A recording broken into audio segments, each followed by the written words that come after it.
I'm Ima Bong Mitchell Farrell. And I'm Idawan State Robert Smith. Today we are here to give our testimony. While I was sleeping during one of the services on Sunday, I heard in my sleep, I heard you are twins and you're in your 40s. You are not married, that God's gonna settle. You and your twin, you are over 40 and you are not married. The Lord sent me to tell you, before the end of July, I will settle the two of you. Let those twins receive it right now. Receive it right now. Receive it right now. And I had to rewind. And then I ran into my sister's room and I went to meet her. Did you hear that? Did you hear that? I was bored. I was like, I didn't care anymore. I was done with men, and we don't go out, we don't socialize, and all that. When I heard that prophecy, I knew that prophecy was for us, and even in as much as she was doubting Thomas, but I ran with it. After the prophecy, and I said, okay, let me just try my, the first guy I saw, because I was done with guys. They would make promises and then they don't fulfill. We spoke for like a week.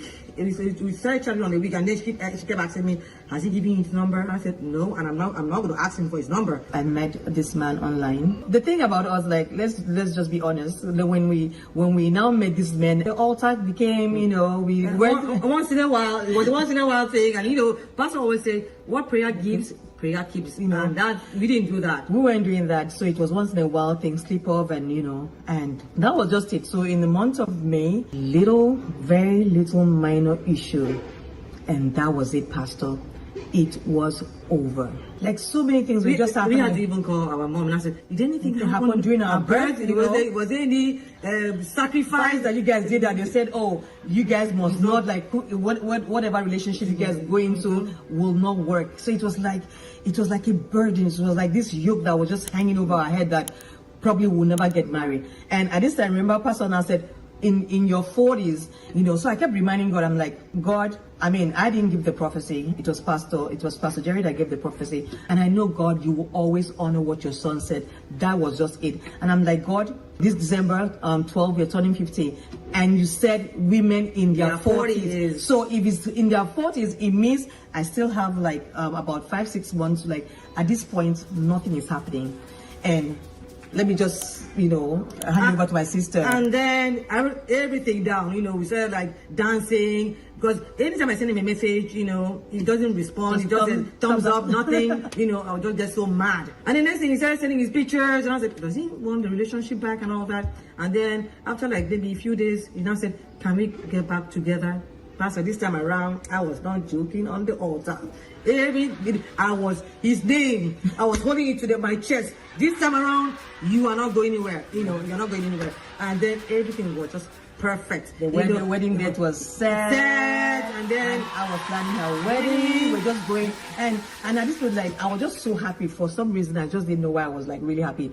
But before Pastor even talked about we're gonna start dancing again, I had started doing that, dancing and just thanking God, for everything. My sister's wedding that is coming up, I was just so happy to be planning. And jokingly, when we went to buy her cake, I told her this one I'm helping you around. Not when it's my turn, you now say that you're feeling weak, you're feeling sick, And we just laughed about it. One of my friends came visiting, and when she came visiting, she's like, but what about that your guy? I'm like, please, just keep it at one side. I'm not interested. She's like, no, life is spiritual. Something must have gone wrong that I should just send me a message. So I said, okay. I sent him a message, and so in the morning, I woke up to a reply.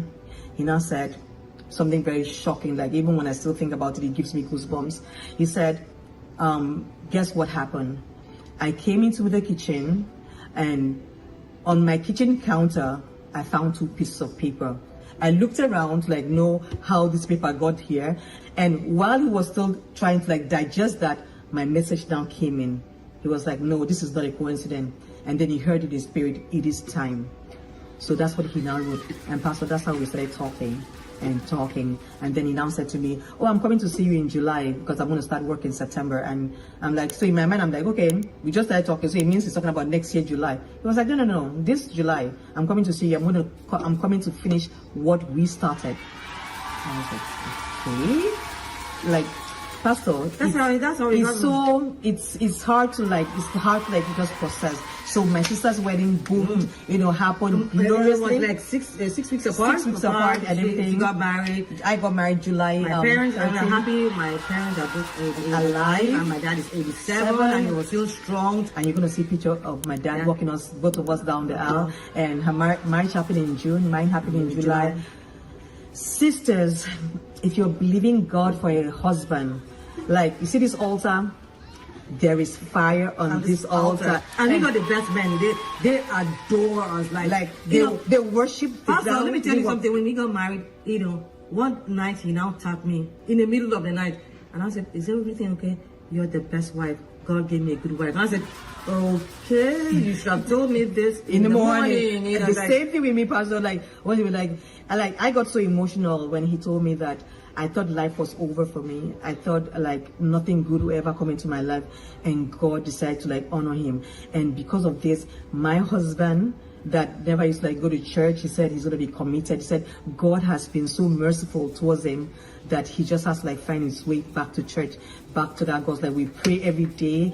We like we just pray and we trust God, and our lives is a living proof that God truly exists. They even living better than people are living outside the country. Yeah. What God cannot do does not exist. And then we're gonna do our signature dance, because we love dancing. If you go online, you see they say the twins are always dancing. So yeah, we are gonna like dance. We're gonna dance to having great husbands. We're gonna dancing into 50 because we're turning 50 this year, and God has been amazing. Pastor Jerry, people say the oil on your head will never run, like the river, the ocean, The sea, the the Pacific Ocean.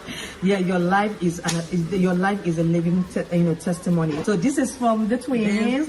What God cannot do does not exist.